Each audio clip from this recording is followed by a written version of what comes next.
ఈ స్థలంలో ఒక చెల్లి ఉంది, మనీ సిస్టర్ అని. భలే పట్టుదల కలిగింది.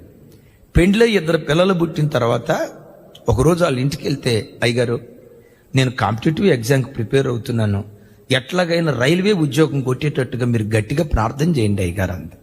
నేను ఆ చెల్లి వైపు అలాగే చూస్తూ ఉంటే, మన దేవుడు ఆశకున్న ప్రాణాన్ని తృప్తిపరిచేవాడు కదా అయ్యగారు, నా ఆశ తీర్చేటట్లుగా నేను కూడా బుక్స్ తీసుకొని కోచింగ్కి వెళ్తున్నాను అయ్యగారు.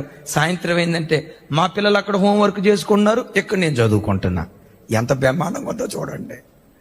చిన్న ప్రార్థన చేసి వచ్చాం. ఆశకున్న ప్రాణాన్ని తృప్తిపరిచే దేవుడవు కదా, ఈ బిడ్డ ఆశ మీరు తీర్చుదురుగాక. విచిత్రం ఏంటో చూడండి, ఫస్ట్ అటెంప్ట్లోనే ఆ బిడ్డకి రైల్వే ఉద్యోగం దేవుడు ఇచ్చాడు. నేను కాకినాడ వెళ్తే ఎల్లక మునిపే రాజన్నోళ్ళకు 150 ఫోన్లు వచ్చిందట. ఏ హోటల్లో ఉంటారు, ఎక్కడ, ఏంటి, నేను అయ్యగారిని కలవాలి, అయ్యగారి వాక్యం విని మా కొడుకు కూడా మారు మనసు పొందాడయ్యా, దేవుని వాక్యం విని పట్టబడ్డాడయ్యా, పలానా చోట పోలీసు ఉద్యోగం చేస్తున్నాడు,